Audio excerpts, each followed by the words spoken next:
জুলাই ঘোষণাপত্র, জুলাই সনদ দ্রুত বাস্তবায়ন এবং তা স্থায়ী বিধানে যুক্ত করার দাবিতে রাজধানীতে শাহবাগে অবস্থান কর্মসূচি পালন করছেন জুলাই যোদ্ধারা। বেলা 11টার দিকে তারা সড়ক অবরোধ করে জুলাই শহীদ পরিবার ও জুলাই যোদ্ধাদের ব্যানারে অবস্থান কর্মসূচি শুরু করেন তারা। এতে শাহবাগ মোড় ও এর আশপাশের সব সড়কে যানজটের সৃষ্টি হয়েছে।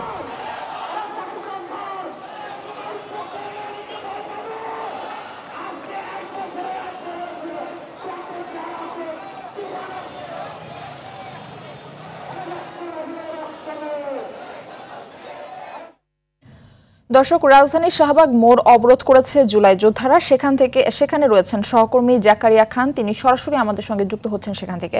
জাকারিয়া, শাহবাগ মোড়ের সার্বিক পরিস্থিতি আমাদের জানাবেন, কি বলছেন অবরোধকারীরা?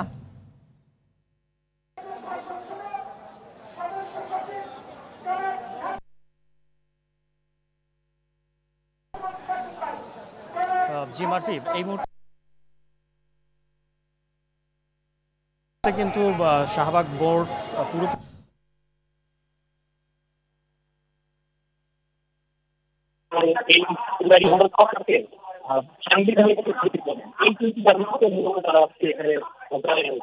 আমরা যেমন দেখছিলাম যে এখানে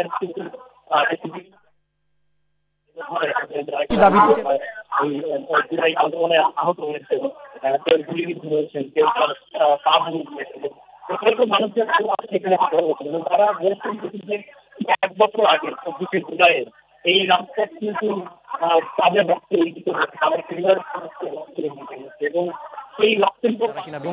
সেই রক্তের উপর পাড়া দিয়ে আজকে বিভিন্ন সেই জুলাইয়ে যারা অংশগ্রহণ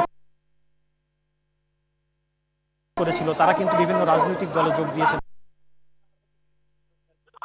এই গণঅভ্যুত্থানে অংশগ্রহণ করেছিলেন তারা কিন্তু অবহেলিত হয়েছেন এবং তাদের স্বীকৃতি দেওয়ার ব্যাপারে কিন্তু সবাই উদাসীন, সরকার সহ সবাই উদাসীন এবং তারা এখান থেকে হুঁশিয়ারি দিচ্ছিলেন এই ইন্টারিম গভর্নমেন্টকে যে এই গভর্নমেন্টকে তো তারাই এই ক্ষমতায় বসিয়েছেন এবং দেশ পরিচালনার দায়িত্ব দিয়েছেন। সেখান থেকে তাদের যে এই ন্যায্যের দাবি যে জুলাই সনদ প্রণয়ন বা জুলাই ঘোষণাপত্র দেওয়া এবং এটি স্বীকৃতি দেওয়া, দাবিগুলো মানার জন্য কিন্তু তারা এখানে অবস্থান করে দৃষ্টি আকর্ষণ চেষ্টা করছেন এবং এখানে কয়েকজন আহতদের সাথে আমরা কথা বলছিলাম। তারা যেটি বলছেন যে যতক্ষণ পর্যন্ত সরকার তাদের যৌক্তিক দাবিগুলো না মেনে নেবে ততক্ষণ পর্যন্ত কিন্তু তারা এই শাহবাগ ছাড়বেন না এবং এই ফলে যেটি হয়েছে তারা শাহবাগে অবস্থান করার ফলে এখানে কিন্তু যান চলাচল বিঘ্নিত হচ্ছে, বন্ধই রয়েছে যান চলাচল এবং মানুষজনের কিছুটা ভোগান্তি হচ্ছে। তারপরেও তারা বলছেন যে 1 বছর আগে। জাকারিয়া, ধন্যবাদ আমাদের সঙ্গে যুক্ত থাকার জন্য।